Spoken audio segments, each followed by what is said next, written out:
Assalamualaikum warahmatullahi wabarakatuh. Salam sejahtera bagi kita semua. Shalom. Perkenalkan, nama saya Yasmin Afifah dengan NIM 2024-34006. Saya mahasiswa dari Program Studi Pendidikan Pancasila dan Kewarganegaraan, Fakultas Keguruan dan Ilmu Pendidikan Universitas Pattimura Ambon. Pada kesempatan kali ini saya akan membahas terkait dengan poin-poin penting dari video teori hukum Hans Kelsen dan Hans Nawiaski berdasarkan Profesor Dr. Siddhartha. Mohon maaf apabila ada kesalahan dalam penyampaian materi yang saya sampaikan. Kurang dan lebihnya mohon maaf. Wassalamualaikum warahmatullahi wabarakatuh. Salam sejahtera bagi kita semua. Shalom. Dalam filsafat hukum modern, Hans Kelsen memandang hukum sebagai suatu sistem norma yang tersusun secara logis dan bertingkat. Hukum bukanlah sekumpulan aturan yang berdiri sendiri, melainkan sebuah kesatuan yang sering berkaitan. Setiap norma memperoleh keberlakuan dari norma yang berada di atasnya, sehingga seluruh sistem hukum membentuk suatu struktur yang berjenjang.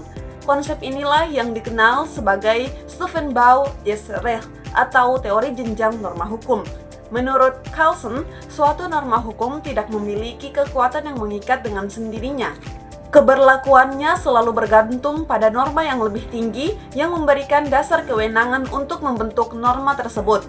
Sebagai contoh, sebuah peraturan pemerintah berlaku karena diperintahkan oleh undang-undang.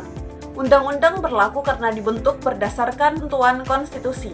Dengan demikian, terdapat hubungan yang sistematis antara setiap tingkatan norma dalam suatu negara. Di puncak susunan tersebut, Hans Kelsen memperkenalkan konsep Grundnorm atau norma dasar. Grundnorm merupakan norma yang menjadi dasar bagi seluruh sistem hukum. Norma ini bukanlah aturan yang dibuat oleh lembaga negara, melainkan suatu norma yang dipresuposisikan agar keseluruhan sistem hukum dapat dipahami sebagai sistem yang sah dan berlaku.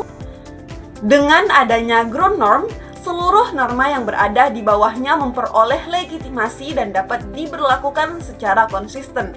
Teori Kelsen dikenal sebagai pure theory of law atau teori hukum murni. Menurut teori ini, Kelsen berupaya memisahkan ilmu hukum dari pengaruh politik, moral, agama, maupun pertimbangan sosiologis. Menurutnya, ilmu hukum seharusnya mempelajari hukum sebagai suatu sistem norma yang berlaku, bukan menilai apakah hukum tersebut adil atau tidak.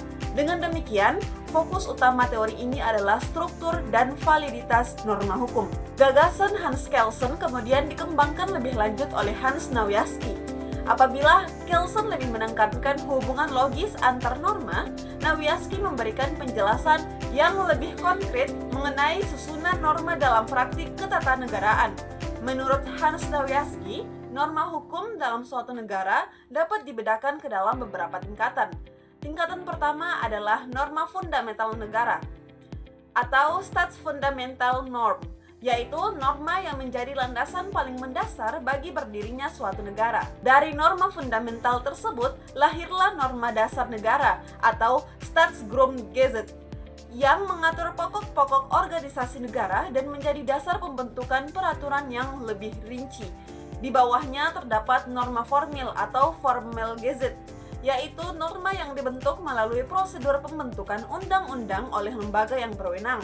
Selanjutnya terdapat norma pelaksana atau Verordnung dan Autonome-Satzung, yaitu berbagai peraturan yang berfungsi melaksanakan ketentuan yang telah ditetapkan dalam norma yang paling tinggi. Dengan pembagian tersebut, struktur hukum menjadi lebih mudah. Dengan pembagian tersebut, struktur hukum menjadi lebih mudah dipahami karena jenis setiap peraturan memiliki kedudukan, fungsi, dan ruang lingkup yang berbeda. Dalam konteks Indonesia, teori Hans Kelsen dan Hans Nawiaski memiliki pengaruh yang sangat besar dalam memahami sistem peraturan perundang-undangan. Hierarki peraturan perundang-undangan menunjukkan bahwa setiap jenis peraturan memiliki kedudukan yang berbeda, mulai dari Undang-Undang Dasar Negara Republik Indonesia tahun 1945 sebagai hukum dasar negara, kemudian undang-undang, peraturan pemerintah, peraturan presiden, hingga berbagai peraturan daerah dan peraturan pelaksana lainnya. Setiap peraturan harus dibentuk berdasarkan kewenangan yang diberikan oleh peraturan yang lebih tinggi dan tidak boleh bertentangan dengannya. Hal ini sesuai dengan asas lex superior derogat legi interior, yang berarti bahwa peraturan yang lebih tinggi tingkatannya atau hierarki secara otomatis dan mengesampingkan peraturan yang lebih rendah jika keduanya saling bertentangan. Melalui teori ini pula, para ahli hukum dapat menjelaskan mengapa suatu peraturan dapat diuji apabila bertentangan dengan norma yang lebih tinggi. Prinsip hierarki norma menjadi dasar bagi mekanisme pengujian peraturan perundang-undangan, sekaligus menjaga konsistensi dan kepastian dalam sistem hukum nasional. Oleh karena itu, kesimpulannya adalah teori hierarki norma hukum yang dikembangkan oleh Hans Kelsen dan Hans Nawiaski bukan hanya memiliki nilai teoritis dalam filsafat hukum, tetapi juga memiliki manfaat praktis dalam penyelenggara negara. Teori ini membantu kita memahami bagaimana hukum dibentuk, bagaimana hukum antar peraturan dijaga, serta setiap norma harus memiliki dasar kewenangan yang sah. Dengan memahami struktur tersebut, serta mengapa setiap norma harus memiliki dasar kewenangan yang sah. Dengan memahami struktur tersebut, kita dapat melihat hukum sebagai suatu sistem yang tertata, konsisten, dan mampu memberikan kepastian hukum bagi masyarakat. Mungkin itu saja pembahasan singkat saya terkait dengan teori hukum Hans Kelsen dan Hans Nawiaski berdasarkan channel YouTube Profesor Dr. Siddhartha.